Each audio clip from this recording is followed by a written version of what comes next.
Nizamabad medical కళాశాలలో ragging ఆరోపణలు కలకలం రేపాయి. తనపై కొందరు సీనియర్ మెడికోలు ర్యాగింగ్ చేశారని రాహుల్ అనే విద్యార్థి పోలీసులకు ఫిర్యాదు చేశారు. ఈ ఆరోపణలపై తాము మెడికల్ కళాశాల ప్రిన్సిపల్, ఆసుపత్రి సూపరింటెండెంట్తో చర్చించామని పోలీసులు తెలిపారు.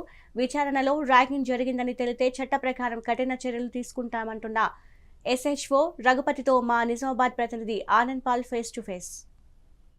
మెడికల్ కళాశాలలో ర్యాగింగ్ జరిగిందని చెప్పేసి బాధితులు పోలీసులకు కూడా ఫిర్యాదు చేశారు. ఇదే అంశంపై మాట్లాడడానికి 1 టౌన్ SHO రఘుపతి ఉన్న ఆయనతో మాట్లాడే ప్రయత్నం చేద్దాం. సార్ చెప్పండి, అయితే ర్యాగింగ్ జరిగిందని చెప్పేసి బాధితులు మీకు ఫిర్యాదు చేయడం జరిగింది, దానిపై మీరు కేసు నమోదు చేశారా?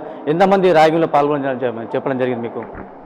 మాకు నిన్న 4th ఇయర్ అబ్బాయి, MBBS చదువుతున్న 4th ఇయర్ అబ్బాయి రాహుల్ రెడ్డి అని చెప్పేసి ఒక కంప్లైంట్ రేజ్ చేయడం జరిగింది. దాంట్లో ఏంటంటే వాళ్ళ సీనియర్స్, ఇంటర్న్షిప్ చేసే సీనియర్స్ అతన్ని స్టార్టింగ్ నుంచి కూడా ర్యాగింగ్ చేస్తున్నారని చెప్పేసి వాళ్ళిద్దరి మధ్యలో, అంటే వీళ్ళకి మధ్యలో అప్పటి నుంచే ఫస్ట్ ఇయర్ నుంచే కొంచెం గొడవలు నడుస్తున్నాయని చెప్పేసి తెలిసింది. కంప్లైంట్ చేయడం జరిగింది.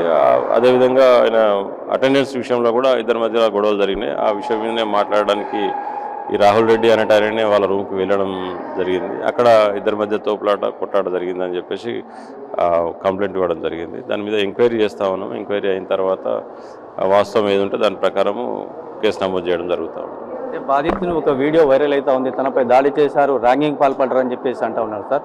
అయితే ఈ ర్యాగింగ్ వ్యవహారంలో బయట విద్యార్థులు ఏమైనా ఉన్నారా, అట్లా ఏమైనా జరిగిందా? అది ఫర్దర్ ఇన్వెస్టిగేషన్లో తెలుస్తుంది. దాని వెనకాల ఎవరైనా ఉండి ఇన్వెస్టిగేట్ చేస్తున్నారా లేకపోతే వాస్తవంగా జరిగిందా అనేది కూడా ఫర్దర్ ఇన్వెస్టిగేషన్లో తెలుస్తుంది.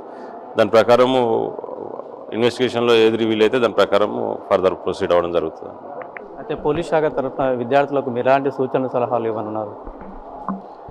ఏదైనా కానీ అంటే యాక్చువల్గా కాలేజీలో యాంటీ ర్యాగింగ్ కమిటీ అనేది ఒకటి ఫామ్ చేసి ఉంది. ఏదైనా కానీ అక్కడ కంప్లైంట్ చేయొచ్చు. ఎవరికైనా ఇబ్బంది అయితే కూడా అక్కడ కాని పరిస్థితులలో కూడా మా దగ్గర కంప్లైంట్ చేసినా, ఏమన్నా 100 కాల్ చేసినా ఇమ్మీడియట్గా మేము తగిన చర్యలు తీసుకోవడం జరుగుతూ ఉన్నది. మేము ప్రిన్సిపల్ గారితో కూడా మాట్లాడడం జరిగింది, సూపరింటెండెంట్ గారితో కూడా మాట్లాడడం జరిగింది. రేపు దీని విషయం మీద కమిటీ కూడా కమిటీ కూర్చుంటుంది, ఎంక్వైరీ చేస్తూ ఉన్నది.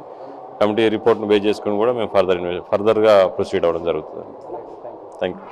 ఇది పరిస్థితి. అయితే పూర్తి స్థాయిలో కూడా విచారణ చేస్తూ ఉన్నాము అని, ర్యాగింగ్ జరిగిందా లేదా అనే విషయంలో కూడా సూపరింటెండెంట్తో వీళ్ళందరితో కూడా చర్చ జరిగింది. యాంటీ ర్యాగింగ్ కమిటీ కూడా వేయడం జరిగిందని, దీనిపై పూర్తి స్థాయిలో బాధితుడి ఫిర్యాదు మేరకు విచారణ చేస్తున్నామని చెప్పి పోలీసులు అంటున్నారు.